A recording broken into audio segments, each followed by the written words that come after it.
नमस्कार, कल्पना voice channel में आप सभी का स्वागत है। आज की हमारी कहानी है करनी का फल। तुझ जैसी बहू नहीं देखी, विधवाओं के लक्षण तो है ही नहीं।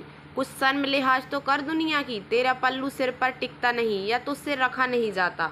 मोहल्ले के सारे मर्दों को अपनी सूरत दिखाती फिरती है। शांति जी बहू पर बरस रही थी और बहू आरती चुपचाप नजर जमीन में गड़ाए सुन रही थी। माँ जी, ये अपनी इज्जत उतार कर अब दुनिया में हमारी भी उतरवाना चाहती है। हम कहाँ जाकर मुंह दिखाएंगे? आपको पता है कि मोहल्ले की औरतें इन्हें देख देख कर कितनी बातें बनाती हैं। छोटी बहू सुहानी की बातों ने सास शांति जी के गुस्से की आग में घी का काम किया और वो पहले से ज़्यादा भड़क उठी। तू आज अंदर चल, तेरा चंचलपन मैं उतारती हूँ। शांति जी आरती को खींचकर अंदर ले गई और बाल पकड़कर उसकी साड़ी खींच दी।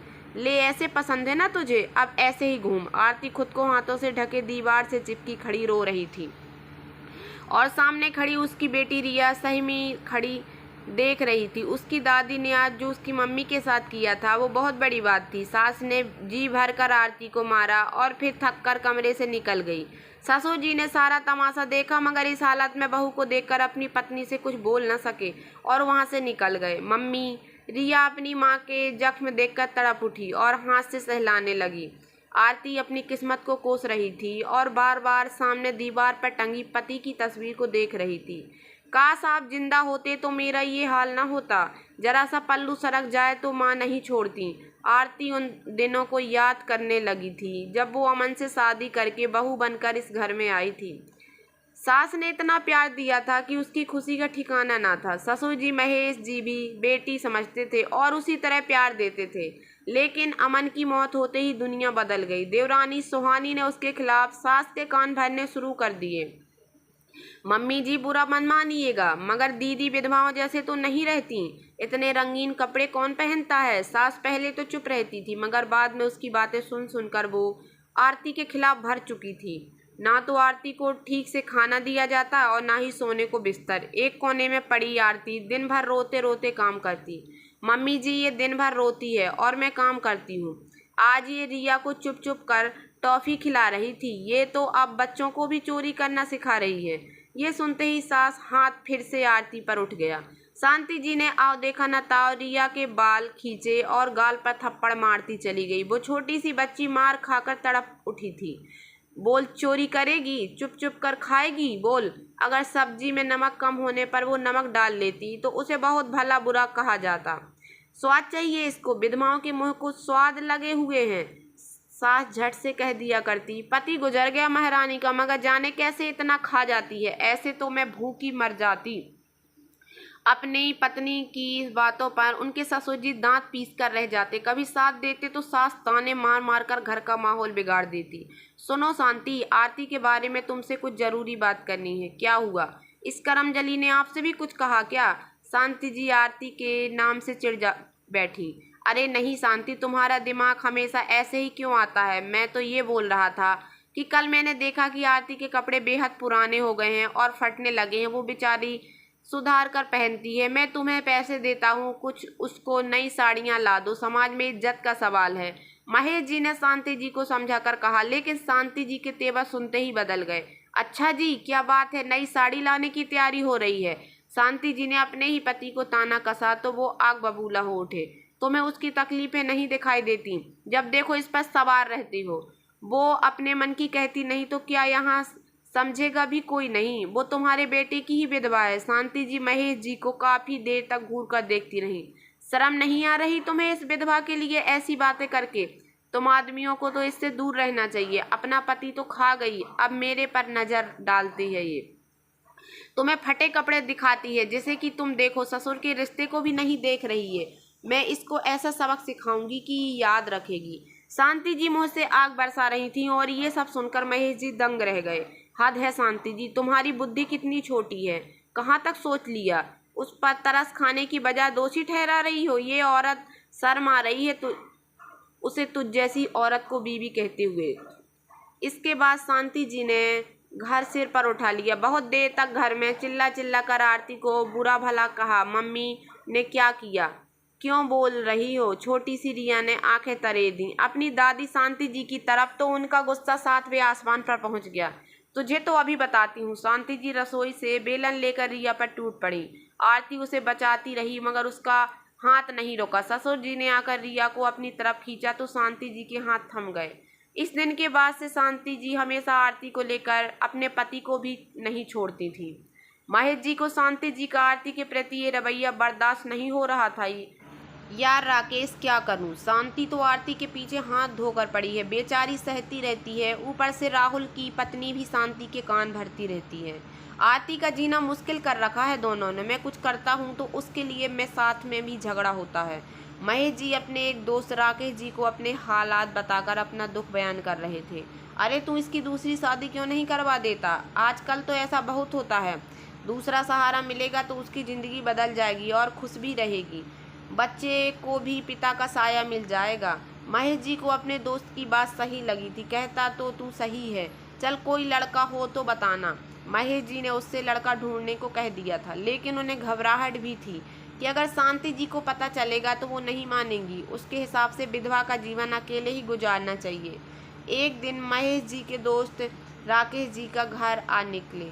आरती ने पानी लाकर दिया और चाय बनाने चली गई। भाई महेश, तुम्हारी आरती बड़ी सुशील है। राकेश जी के मुंह से आरती की तारीफ सुनकर शांति जी और सुहानी जल उठी। सास के इशारे करने पर रसोई में चली गई।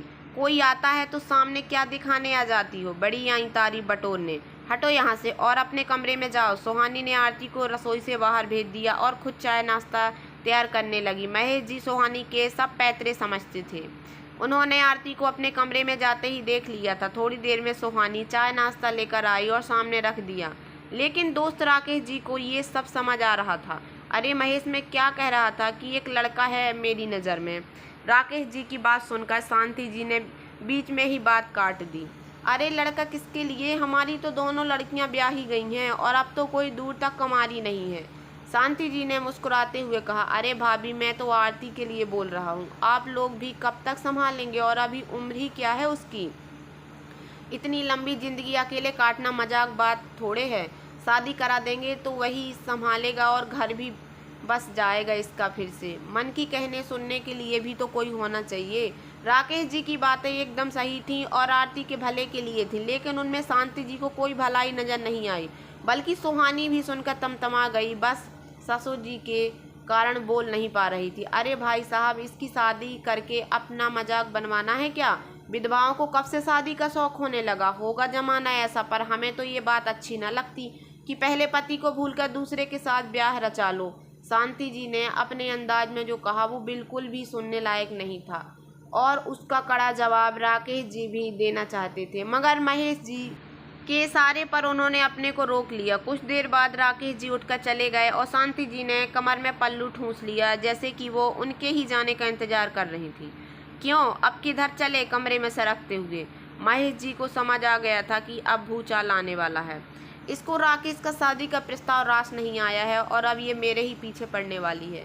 शांति जी के कहने पर महेश जी रुक गए। तुम्हें लिहाज नहीं है क्या? एक विधवा का ब्याह कराने चले हो?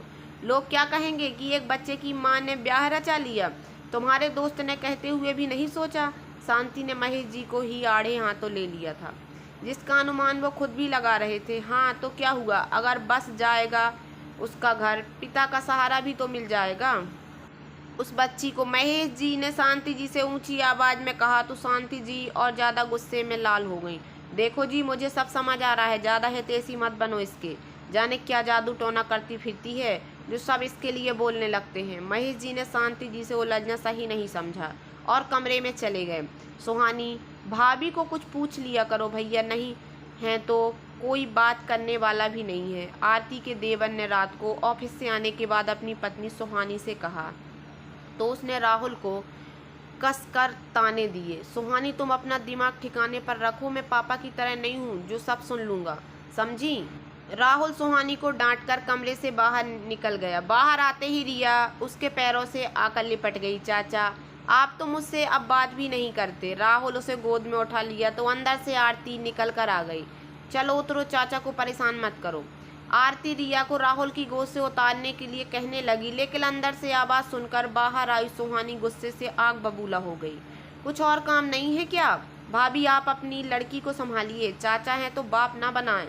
सुहानी के शब्द आरती को बेहद चुभ गए थे, मगर घर में वो अपनी स्थिति जानती थी तो चुप ही रही और रिया को डांटते हुए अंदर ले गई। मम्मी जी, अपनी बड़ी बहू का कुछ कीजिए, ये मेरे पति को अपने कब्जे में करने की कोशिश कर रही है। अपना तो चला गया, अब मेरे पर नज़र रखती है। अपनी बेटी को बहाने से राहुल के पास भेज देती है। सुहानी ने अपनी सास शांति जी के पास आकर फिर से आरती के खिलाफ आग उगलनी शुरू कर दी थी, जिससे सास भयंकर गुस्से में उठकर आरती के कमरे में आ गई। आरती बेचारी चुपचाप अपने पति की तस्वीर देखकर रो रही थी, मगर सास ने उसे हाथ पकड़कर नीचे खींच लिया। क्यों री, एक को खाकर पेट नहीं भरा तेरा जो इसके सुहाग पर नजर डालती है?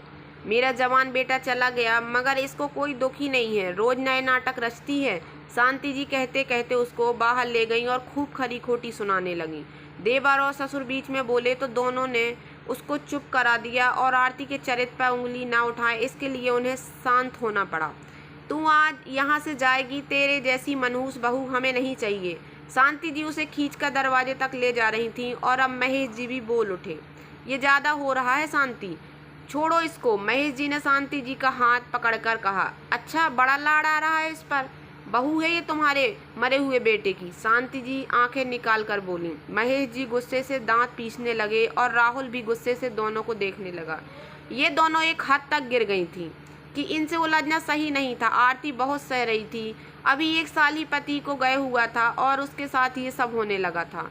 मैं इसको तो अब घर में नहीं रखूंगी, समझे तुम। शांति रोती बिलखती आरती को खींचकर बाहर ले गई। रिया बेचारी माँ से लिपटी हुई खूब रो रही थी। आज आरती के हक में कोई नहीं बोल पा रहा था, बल्कि सुहानी के चेहरे पर आरती की बेइज्जती करके खुशी दिखाई दे रही थी। शांति जी ने दरवाजा बंद कर लिया था और आरती बाहर दरवाजे पर ही बैठी रही, अपनी बेटी रिया को सीने से लगाए हुए। आरती से सक कर रो रही थी। उसका दुख देखने वाला भी कोई नहीं था। रात भर शांति जी और सुहानी को उसका होश भी नहीं आया। सुबह उठते ही शांति जी ने सुहानी को आवाज़ लगाई, सुहानी चाय नहीं बनी अभी तक। लेकिन सुहानी सो रही थी और शांति जी को आवाज़ उसके कानों में नहीं गई। इसी कल मुही को बुलाती हूँ बाहर से, अब तक तो अक्ल आ गई होगी।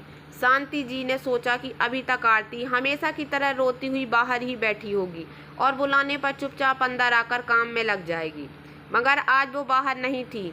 सुनते हो, तुम्हारी बहू भाग गई। शांति जी ने अब भी आरती पर ही इल्जाम लगा दिया। सोए हुए महेश जी उठे और जल्दी से बाहर गए। कहाँ गए दोनों? महेश जी परेशान हो गए थे। कहाँ गई होगी, उसे कौन रखेगा, कोई मिल गया होगा जिसके साथ भागी होगी। शांति के शब्द इतने गिरे हुए थे कि सुबह सुबह महेश जी को गुस्सा आ गया।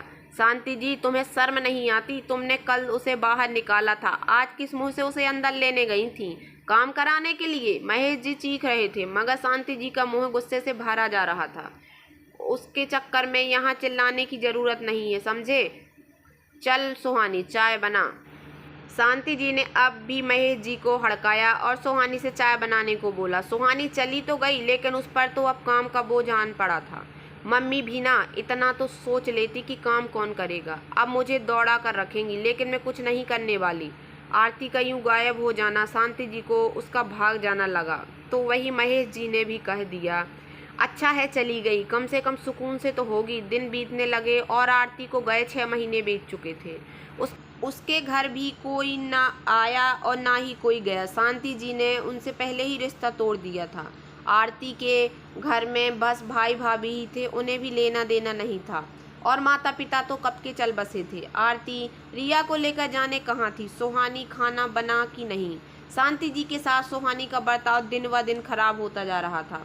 मम्मी, मैं आपकी नौकरानी नहीं हूँ और ना ही आरती भाभी, हम जो हर वक्त दौड़ा कर रखेंगी। आप खुद के हाथ पे चलाया कीजिए। ये सब देखकर महेश जी कह भी देते, शांति जी, वक्त की मार बहुत बुरी होती है। इससे शांति जी तिलमिला कर रह जाती। एक दिन शांति जी ने सुहानी को किसी काम के लिए आवाज़ लगाई तो सुहानी अंदर से चिल्लाती हुई बाहर आई, ए बुढ़िया, तुझे चैन नहीं है क्या? जब देखो आवाज़ लगाई रहती है। मैं तंग आ गई हूँ तुझसे। अगर इतना ही था तो अपनी बड़ी बहू को क्यों निकाला? सुहानी ने सास को अपने रंग अच्छे से दिखा दिए थे और अब सास के तेवर भी ढीले पड़ने लगे थे। हद तो जब हो गई जब एक दिन सुहानी ने अपनी सास को सीढ़ियों से धक्का दिया और शांति जी की कमर की हड्डी टूट गई। अब शांति जी बिस्तर पर आ चुकी थी और सेवा करने को कोई तैयार नहीं था। ससुर महेश जी जब तक ताने देकर निकल जाते। जैसी करनी वैसी भरनी। बिस्तर पर पड़े पड़े शांति जी की कमर में जख्म हो चुके थे। सुहानी अपनी जिंदगी में मस्त थी। बेटे को तो उसकी कोई चिंता नहीं थी और ना ही राहुल ध्यान देता था। अब शांति जी ज़्यादा बोल भी नहीं पाती थी। 2 टाइम का खाना भी सुहानी 1000 बातें सुना कर देती थी। बुढ़िया जाने कब मरेगी। सुहानी को ऐसे कहते देखकर कई बार महेश जी सुन लेते थे, मगर अपनी इज्जत की खातिर उसके मुँह नहीं लगना सही न समझते थे। धीरे धीरे इसी अवस्था में 1.5 साल से ऊपर बीत गया। महेश जी को अब शांति जी का ख्याल रख होने लगा था, क्योंकि उसकी बिगड़ती हालत में कोई सुधार नहीं था। इससे तो अच्छा आरती थी, इसने तो मुझे सड़ने को छोड़ दिया। एक दिन शांति जी आरती को याद कर रोने लगी। शांति, ये जो तुम्हारा हाल हो रहा है वो सब तुम्हारे किए का ही फल है। तुमने उस बेचारी को रात में घर से निकाल दिया था, अब जाए कहाँ होगी, किस हाल में होगी। तुमने उसकी कितनी बद्दुआ ली है, सोचो जरा। अगर मुझे मरने से पहले एक बार भी मौका मिले तो मैं उससे माफ़ी मांग लूँगी। शांति जी अब पछतावे के घूंट पी रही थी। एक दिन सुहानी ने महेश जी से कहा, पापा जी मम्मी को कहीं और ले जाइए, इनके कारण घर में बदबू रहने लगी है। बिस्तर पर देखिए कितने धब्बे हो गए हैं, मेरे बच्चे इनके कारण बीमार हो जाएंगे और घर में आने वाले लोगों के सामने अच्छा नहीं लगता है। महेश जी ने जब यही बातें राहुल से कही तो उसने सुहानी का साथ दे दिया। पापा जी आप मम्मी को वृद्धाश्रम भेज दीजिए या इन्हें कहीं हॉस्पिटल भेज दीजिए, आप यहीं रह सकते हैं, मगर इनको प्लीज ले जाइए। अपने ही बेटे के मुंह से ये सुनकर महेश जी का दिल रोने लगा था। वो अपनी पत्नी को छोड़ भी नहीं सकते थे और उसके साथ यहाँ रह भी नहीं सकते थे। उन्होंने घर छोड़ना ही सही समझा। सरकारी नौकरी से रिटायर्ड होने के कारण अच्छी खासी पेंशन आती थी, जिसके सहारे वो वृद्धाश्रम चले गए। वृद्धाश्रम में रहते रहते कुछ महीने बाद शांति जी की हालत ज़्यादा बिगड़ने लगी। आश्रम की तरफ से स्पेशलिस्ट डॉक्टर को बुलाया गया और जिन्होंने शांति का चेकअप किया। शांति जी बार बार डॉक्टर के साथ आई नर्स को देख रही थी, जो आरती थी। अपने सामने अचानक ऐसे आरती को देखकर शांति जी की आंखें छलकने के आंसुओं से भीग रही थी, लेकिन अब उनका मुंह माफ़ी मांगने लायक भी नहीं था। आरती ने उनके शरीर की खुद ही साफ सफाई की और इसके बाद उनका अच्छी तरह से इलाज शुरू किया। वो रोज़ उनसे मिलने अस्पताल आती रही, लेकिन उसने एक नर्स की तरह ही बात करती और सेहत के बारे में पूछती। महेश जी को आरती को पैरों पर खड़ा देखकर बड़ा सुकून हुआ। शांति जी ने एक दिन पूछ लिया, रिया कैसी है? आरती ने नजरें मिलाए बिना जवाब दिया, ठीक है बेटा, मुझे माफ़ कर दे। शांति जी की बात को आरती ने अनसुना कर दिया था। बेटा, ये जिस हालत में है इसको ईश्वर ने बहुत सजा दी है। इसने जो भी तेरे साथ किया वो ही ये सब भुगत रही है। महेश जी ने आरती को चुपचाप खड़ा देखकर कहा, बेटा मुझे जीते जी माफ़ कर दे। तेरे जैसी बहू की मैंने कद्र नहीं की, विधवा होते हुए तेरा इतना अपमान किया। शांति जी की नज़रें झुकी हुई थी, मगर अब मैं विधवा नहीं हूँ। शांति जी के विधवा कहने के बाद ही आरती बोल पड़ी थी। शांति जी हैरत से देखने लगी थी। हाँ जी, मेरी शादी हो गई है और वो भी उसी लड़के से जिससे पापा चाहते थे। आरती ने महेश जी की तरफ इशारा किया तो शांति जी चौंक गई। शांति, तुमने तो इसको घर से निकाल दिया था और देखो आज यही तुम्हारी सेवा कर रही है। सुहानी ने तो तुम्हें घर से निकाल दिया जिसकी तुमने इतनी परवाह की। महेश जी की बातें एकदम सही थी। शांति जी शर्म के मारे जमीन में गड़ी जा रही थी। उनके मुंह में शब्द ही ना बचे थे। बस भरी आंखों से आरती के सामने हाथ जोड़े बिस्तर पर पड़ी थी। मम्मी जी, पापा ने ही मेरी शादी कराई है और मुझे इस काबिल बनाया है। आज आपके सामने अपने पैरों पर खड़ी हूँ। उस दिन आपने तो बाहर निकाल दिया था, मगर पापा जी के दोस्त राकेश जी को पापा ने फ़ोन कर मेरे पास भेज दिया था। मैं तो हमेशा की तरह रोते हुए दरवाजे पर ही बैठी थी, लेकिन वो मुझे अपने घर ले गए, पापा से बात करवाई। उसके बाद पापा को मदद से ही मैंने 1 साल का नर्सिंग कोर्स का डिप्लोमा किया और पैरों पर खड़ी हुई। राकेश अंकल जी ने मेरी शादी करवाई। पहले तो मैं करना नहीं चाहती थी, लेकिन बाद में रिया की खातिर मान गई। पापा जी ने मेरा कन्यादान किया। ऐसे पिता समान ससुर सबको मिले। आरती कहते कहते रोने लगी थी। बेटा, अगर ये सब इसके सामने कहता तो इसको अक्ल कैसे आती? ये तो खिलाफ ही खड़ी रहती। शांति जी की आंखें बार बार छलछला रही थीं और उनसे कुछ बोलते नहीं बन रहा था। मैं इस लायक तो नहीं कि मुझे माफ़ी मिले, लेकिन फिर भी मैं तुझे माफ़ी मांगती हूँ बेटा, जीते जी माफ़ कर दे। शांति जी को आरती ने माफ़ कर दिया। मम्मी जी, उस बात के कारण आज मैं पैरों पर खड़ी हूँ, मेरा घर बस गया है, लेकिन पापा जी मेरे लिए भगवान समान है। ये कहकर आरती महेश जी के गले से लग गई। तो दोस्तों, कैसी लगी आप लोगों को मेरी ये छोटी सी कहानी? अगर कहानी पसंद आई हो तो प्लीज़ मेरे वीडियो को लाइक कर देना। चैनल पर नए आए हो तो प्लीज़ सब्सक्राइब कर लेना और ज़्यादा से ज़्यादा शेयर करना। धन्यवाद दोस्तों।